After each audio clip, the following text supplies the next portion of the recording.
नमस्कार दोस्तों, जातक कथा इस चैनल में आप सभी का स्वागत है।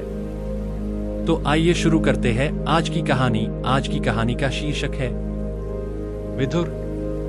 कुरु जनपद के राजा धनंजय, जिसकी राजधानी इंद्रप्रस्थ थी, पृथ्वी लोक का सबसे पराक्रमी राजा माना जाता था। उसके राज्य में विदुर नाम का एक अत्यंत बुद्धिमान मंत्री था, जिसके विवेक की कहानियां सर्वत्र सुनी सुनाई जाती थी। उन दिनों राजा धनंजय के समकालीन 3 और अत्यंत पराक्रमी राजा राज करते थे, जिनके नाम शक, वरुण और वेंतया थे, जो क्रमश देवों, नागों और सुपर्णयक्षों, स्वर्णगरुड़ों के राजा थे। एक बार किसी अवसर पर चारों राजा एक बाग में एकत्रित हुए, जहां उनमें यह विवाद उत्पन्न हो गया कि उन चारों में सर्वाधिक शीलवान कौन था। विवाद जब बढ़ने लगा तो उन चारों ने सर्वसम्मति से विदुर को बुला उसकी राय जानी चाहिए। तब विदुर ने उन राजाओं से यह कहा कि वे चारों ही समान रूप से शीलवान थे, ठीक किसी रथ के चक्रों के आरे अर की तरह। विदुर की राय से चारों ही राजा अत्यंत प्रसन्न हुए और उसे अनेक पुरस्कार दिए। उस रात नागराज वरुण जब अपने शयन कक्ष में आराम कर रहा था तो उसकी रानी ने उसके गले के हार को लुप्त पाया। कारण पूछने पर जब उसे ज्ञात हुआ कि राजा ने अपना प्रिय हार विदुर को उसकी बुद्धिमानी से प्रसन्न हो पुरस्कार में दिया है, तो उसने राजा से विदुर का हृदय भेंट में मांगा और जिद पूरी न होते देख मूर्छित होने का स्वांग रचा। एक दिन सुपर्ण यक्षों का सेनापति पूर्णकराज नागलोक के ऊपर से उड़ता हुआ जा रहा था। तभी उसकी दृष्टि नागराज कुमारी इरंदती पर पड़ा, जो एक सुंदर झूले में गाती झूलती दिखी। इरंदती की अपूर्व सुंदरता को देख पूर्णकराज तत्काल नीचे उतर आया और इरंदती से उसी क्षण अपना प्रणय निवेदन किया। पूर्णक के व्यक्तित्व से इरंदती भी कम प्रभावित नहीं थी। उसने उसी क्षण उसके प्रेम को स्वीकार कर लिया।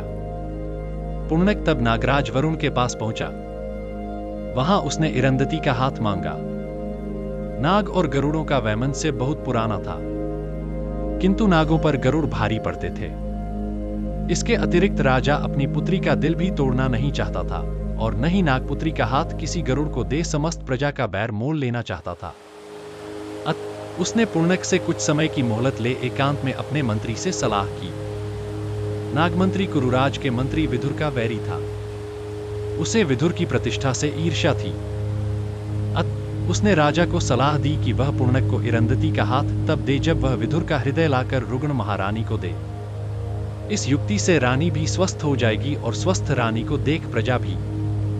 पूर्णक ने जब नागराज की शर्त को सुना तो वह तत्काल उड़ता हुआ कुरु देश की राजधानी इंद्रप्रस्थ पहुंचा। वह कुरुराज धनंजय की कमजोरी जानता था। वह जानता था कि कुरुराज एक महान जुआरी था। राजा धनंजय के पास पहुंचा। उसने उसे जुए के लिए ललकारा और दाव पर अपने उड़ने वाले घोड़े तथा अपने उस रत्न को रखा जिससे विश्व की समस्त वस्तुएं दिख सकती थी। राजा धनंजय भी जुआ खेलने को तैयार था और उसने भी अपने अनेक प्रकार के रत्नों को दाव पर लगाना चाहा। किंतु पूर्णक ने तब उससे कहा कि यदि रत्न ही दाव पर लगाना था तो उसे अपने राज्य के सबसे अनमोल रत्न विदुर को लगाना होगा। खेल आरंभ हुआ। धनंजय की हार हुई और पूर्णक की जीत। पूर्णक तब विदुर को ले उड़ता हुआ काल पर्वत पर पहुंचा। वहां उसने विदुर पर तलवार से प्रहार किया, मगर विदुर को छूते ही पूर्णक की तलवार टूट गई। विस्मित पूर्णक ने तब विदुर को मुक्त करना चाहा।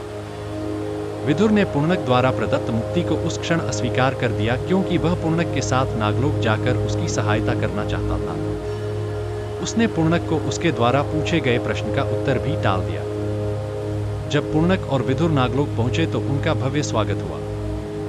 विदुर ने राजा वरुण और रानी विमला को उपदेश और ज्ञान चर्चा से प्रसन्न किया। तत्पश्चात पूर्णक और इरंदती का विवाह बड़ी धूमधाम से संपन्न हुआ।